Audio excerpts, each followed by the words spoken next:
Hello student, this is Priyanka and welcome to my channel Live to Learn. So students, today we will learn about the respiratory system in humans. Before that, please subscribe my channel and press the bell icon. Okay students, तो हम respiration के बारे में already discuss कर चुके हैं previous videos में. तो respiration में हमने देखा कि दो चीज़ें main होती हैं. That is, first one होता है exchange of gases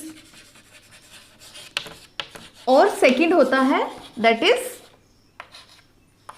oxidation of food. तो इन दो स्टेप्स को कंबाइन करके रेस्पिरेशन होता है. अब जो रेस्पिरेटरी मैकेनिज्म है यानी कि जो ब्रीदिंग मैकेनिज्म है इन ह्यूमंस, वो कैसे होता है, यानी कि गैसेस एक्सचेंज इन ह्यूमंस कैसे होता है. तो there is the respiratory system in human beings, जिसमें जो लंग्स होते हैं और साथ में उसके कुछ और ऑर्गन्स होते हैं जो पार्टिसिपेट करते हैं फॉर द गैसियस एक्सचेंज. और ह्यूमन बींग्स में ब्रीदिंग में दो गैसेस मेन होती हैं, that is O2 and CO2, जिनका हम इनहेलेशन और एक्सहेलेशन करते हैं, यानी कि इनटेक करते हैं और गिविंग आउट करते हैं. उससे पहले हम रेस्पिरेटरी सिस्टम को डिस्कस करेंगे ताकि हमें पता चले कि जितने भी इसमें पार्ट्स हैं या ऑर्गन्स हैं वो क्या क्या फंक्शन परफॉर्म करते हैं. तो respiratory system consist of different part, और वो कौन कौन से हैं. First one is the nose, और नोस्ट्रिल्स भी कहते हैं. Second one is the this is the nostril. Second one is the, इसकी इनर साइड एक कैविटी दिख रही है, this is the nasal cavity.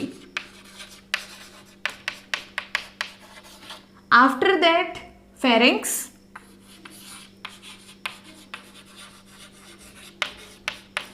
Pharynx के बाद होता है ट्रैकिया, और ट्रैकिया को हम विंड पाइप भी कहते हैं. Fifth one is the bronchi. Six one is the bronchioles. Bronchi he further divide होके ब्रोंकियोल्स बनाती हैं. एंड नेक्स्ट और last part is the alveoli. ये डिफरेंट पार्ट्स हैं जिनसे मिलकर हमारा रेस्पिरेटरी सिस्टम बना है. अब इन डिफरेंट पार्ट को हम वन बाय वन डिटेल से पढ़ते हैं.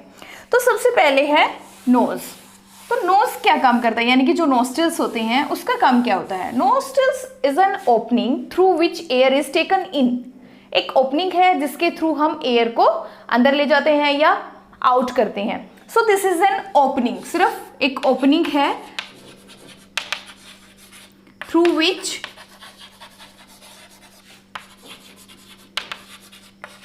Air is taken in. Okay students, so next one is the nasal cavity. Nasal cavity, अगर inner side of the nose, जो nose का होल होता है, उसकी nose की जैसे होल है, इसके अगर inner side की जो space होता है, this inner space is known as the nasal cavity. और जो nasal cavity होती है उसमें एक central septum होता है. Central septum. सेंट्रल सेप्टम का काम क्या होता है, it separates the left and the right nostrils. तो लेफ्ट और राइट नोस्ट्रिल्स को सेपरेट करता है. वहीं पर अगर हम नेजल कैविटी की बात करें तो nasal cavity lined with the ciliated epithelial tissue and also the mucus membrane. तो जो सिलिएटेड एपिथेलियल है वो क्या है, एपिथेलियल टिश्यू आप लोगों को पता है, यानी कि जो ciliated epithelial is the epithelial tissue having with the cilia. और सीलिया क्या होता है, is the fine hair like structures are called the cilia. तो जो inner membrane of the nasal cavity होती है उसमें सिलिएटेड एपिथेलियल टिश्यू प्रेजेंट होते हैं, और म्यूकस मेम्ब्रेन. म्यूकस मेम्ब्रेन का काम क्या होता है, म्यूकस मेम्ब्रेन म्यूकस सीक्रेट करती है, और म्यूकस एक वोटरी सब्सटेंस होता है जो कि जो एयर आप इनहेल कर रहे हो उसको मॉइस्ट करता है, और उसके साथ जो इतने भी जर्म्स एंटर करते हैं उनको ट्रैप करता है. वहीं पर जो सीलिया होते हैं, यानी कि जो हेयर लाइक स्ट्रक्चर आपकी नेजल कैविटी में होते हैं, वो क्या काम करते हैं, जो एयर के साथ जर्म्स आ रहे हैं उनको ट्रैप करते हैं और एयर को फिल्टर करके नेक्स्ट ऑर्गन में पास आउट करते हैं. तो नेक्स्ट ऑर्गन जो है दैट इज फेरिंक्स, यानी कि जो नेजल कैविटी से है एयर नोज से एंटर हुई नेजल कैविटी में और नेजल कैविटी से पास होगी फेरिंक्स में. तो जो फेरिंक्स है, this one is the, this area is the pharynx till here. तो जो फेरिंक्स है, फेरिंक्स का काम क्या होता है, एक्चुअली जो फेरिंग्स होता है, pharynx is the common passage for the food and the wind. Third one is the pharynx. तो this one is the common passage, दोनों का एक ही पाथ होता है. तो common passage for both food and wind. तो विंड और फूड के लिए, दोनों के लिए कॉमन पैसेज होता है. यानी कि जो यहाँ से आप इनटेक करोगे फूड बकल कैविटी से, वो भी यहीं पर आएगा, और जो एयर आप इनहेल कर रहे हो वो भी इसी प्लेस पे आएगी. इसके बाद ये अब सेपरेट कैसे होते हैं, उसके बाद फेरिंग्स के बाद यहाँ से क्या होगा, एक oesophagus that is food pipe, food वहां पर एंटर कर जाएगा, और जो एयर है वो यहाँ ट्रैकिया से होते हुए लंग्स में जाएगी. अब एक small flap of skin present होता है फेरिंग्स में, वो क्या काम करता है, एंट्री गेट का काम करता है. That flap of skin is also known as the epiglottis. Epiglottis एक स्मॉल फ्लैप ऑफ स्किन होता है इन फेरिंग्स, और वो क्या काम करता है, एंट्री गेट का काम करता है. तो जैसे ही जो फूड है, और कॉमन पैसेज है फूड और विंड के लिए, तो जो फूड होता है उसको प्रिवेंट करता है ट्रैकिया में एंटरिंग के लिए, यानी कि उस फूड को ट्रैकिया में एंटर नहीं होने देता, और एंश्योर करता है कि जो फूड है वो एंटर करे इनटू द फूड पाइप. तो this is known as the epiglottis. Next one is the trachea after the pharynx. Pharynx में से जो एयर है वो ट्रेवल होके फोर्थ पार्ट में जाती है, that is known as the trachea. And you know that trachea is also known as the windpipe, right. Windpipe भी कहते हैं. अब जो ट्रैकिया है आप लोगों को दिखाई दे रहा होगा, this one is the trachea. Trachea के ऊपर एक लैरिंग्स होता है, इसको हम वॉइस बॉक्स भी बोलते हैं. यानी कि इसी में क्या होती है, जो वोकल कॉर्ड होते हैं वाइब्रेट करते हैं, और वाइब्रेशन से साउंड प्रोड्यूस होती है. अब ये जो स्ट्रक्चर है लैरिंग्स, उसको हम प्रोडक्शन ऑफ साउंड में पढ़ेंगे. तो next one is the trachea. क्योंकि अभी हम मैकेनिज्म ऑफ ब्रीदिंग देख रहे हैं, तो जो ट्रैकिया स्ट्रक्चर है वो जो उसमें क्या होता है, शी शेप्ड की रिंग्स ऑफ कार्टिलेज. तो जो कार्टिलेज की सी शेप्ड की रिंग्स होती हैं, जैसे यहाँ पर आप लोग को रिंग्स दिखाई दे रही है ना, तो ये टोटली सर्कुलर नहीं होती. कैसी होती है, सी आकार की होती है. इस तरह की रिंग्स प्रेजेंट होती हैं, और वही क्या फॉर्म करती हैं, ट्रैकिया फॉर्म कर रही है. अब जो ये कार्टिलेजेस का, cartilage is also the connective tissue, आप लोअर क्लासेस में भी पढ़ चुके होंगे. तो जो ये कार्टिलेजेस की जो ये रिंग्स होती हैं, ये क्या काम करती हैं, it prevent the trachea from collapsing. Collapse होने से उसको प्रिवेंट करती है when there is the no air inside the trachea. जब ट्रैकिया के अंदर बाई चांस कोई एयर प्रेजेंट नहीं होती है, तो उसको कोलैप्स नहीं होने देंगी ये rings. After the trachea, trachea में से एयर जब यहाँ से पैसेज से होते हुए ट्रैकिया में आई, तो ट्रैकिया के बाद वो एंटर करेगी कहाँ पर, यहाँ पर दो स्ट्रक्चर दिखाई दे रहे हैं ना, दैट इज लंग्स में.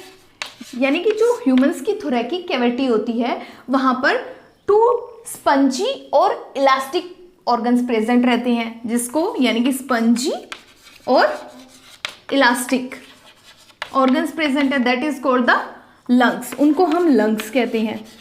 अब पेयर ऑफ लंग्स प्रेजेंट होता है, यानी कि एक राइट साइड होता है और एक लेफ्ट साइड लंग्स होता है. 2 लंग्स होते हैं. अब जो राइट साइड का जो लंग्स होता है, राइट साइड जो लंग्स होता है वो डिवाइडेड होता है इनटू द 3 लोब्स, और जो लेफ्ट साइड वाला लंग होता है वो डिवाइडेड होता है इनटू द 2 लोब्स. कैसे, जैसे आपको यहाँ पर दिख रहा होगा कि जो ये पूरा लंग्स है, यहाँ से ये क्या है, एक मेम्ब्रेन के through divided into the 2 lobes. तो जो अपर वन है, इस लाइन से ऊपर वाला जो पार्ट है, उसको हम कहते हैं सुपीरियर, सुपीरियर लोब, और जो लोअर वाला है उसको हम कहेंगे इंफीरियर लोब. वहीं पर जो अगर राइट हैंड साइड देखें तो वहां कितने लोब्स प्रेजेंट होते हैं, 3 लोब्स. तो जो अपर लोब है दैट इज कॉल्ड द, ये वाली मेम्ब्रेन आपको दिख रही होगी, तो यहां से अपर वाले को हम कहते हैं सुपीरियर लोब, और लोअर वाले को हम कहते हैं इंफीरियर लोब. अब जो बीच वाला पार्ट है उसको क्या कहेंगे, that is known as the middle lobe. इसलिए जो राइट साइड का लंग्स होता है वो डिवाइडेड होता है इनटू द 3 लोब्स और left side lungs divided into the 2 lobes. Okay, the next one is the, उसके बाद अगर हम बात करें तो यहां पर आपको दिख रहा होगा कि जो लंग्स है वो 2 मेम्ब्रेन है, 2 मेम्ब्रेन दिख रही है, 2 मेम्ब्रेन्स उसमें होती हैं फॉर द प्रोटेक्शन, क्योंकि डेलिकेट ऑर्गन है तो प्रोटेक्शन के लिए उसमें 2 मेम्ब्रेन्स होती हैं and a cavity is present between the 2 membrane, this cavity is known as the pleural cavity. और इसमें क्या होता है, this cavity is filled with a fluid. Okay, तो उसके बाद अगर हम बात करें after the lungs there is the next part is called the bronchi. Bronchi क्या होती है, यहां से हम लोगों ने ट्रैकिया पढ़ा था, ट्रैकिया के बाद जो ट्रैकिया होता है अब वो एक साथ तो दोनों लंग्स में एंटर नहीं कर सकता, तो वो डिवाइडेड हो जाता है into the 2 tubes, these tubes are called the bronchi, और दोनों ट्यूब्स एक एक लंग्स में एंटर कर जाती हैं, तो these fine tubes are called the bronchi, और इन पैसेज से दोनों लंग्स में एयर ट्रेवल करती है। After the bronchi is the bronchioles and alveoli.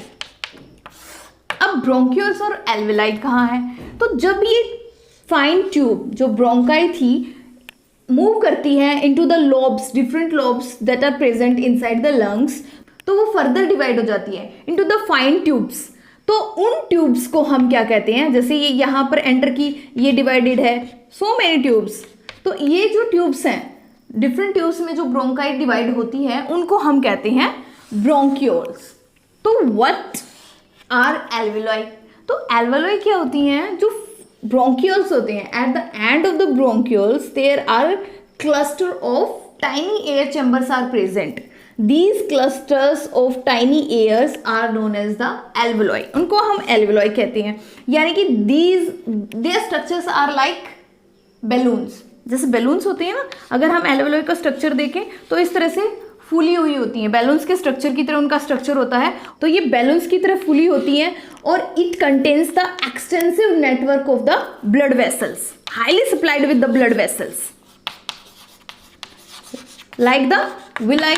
Villi में भी तो एब्जॉर्प्शन के लिए बहुत सारी ब्लड वेसल्स प्रेजेंट होती हैं, तो सेम जो एल्वियोलाई है उसमें भी क्या होती है, एक्सटेंसिव नेटवर्क होता है ब्लड वेसल्स का, वो हाईली सप्लाइड होती है विद द ब्लड वेसल्स, क्योंकि जो एल्वियोलाई है वो सरफेस एरिया प्रोवाइड करती है for the exchange of the air, means air यहां से पासिस होके through the trachea, bronchi, then bronchioles कहाँ पहुंची, एल्वियोलाई में। अब एल्वियोलाई से उसको ट्रांसफर होना है इन द ब्लड स्ट्रीम, तो यहां पर वो एक सरफेस प्रोवाइड करा रही है फॉर द गैसियस एक्सचेंज, कि यहां से ही through the blood vessels transfer होगी into the blood stream from the surface of the alveoli.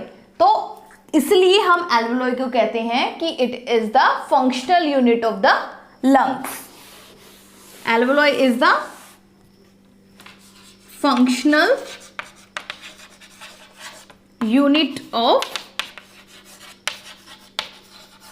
lungs। तो इस तरह से जो एयर है फ्रॉम द एटमॉस्फेयर वो डिफरेंट पार्ट्स में से ट्रेवल होते हुए लास्ट एल्वियोलाई से ट्रांसफर करती है इनटू द ब्लड स्ट्रीम। तो बेटा ये इस तरह से पूरा मैकेनिज्म होता है एयर के ट्रांसफर का।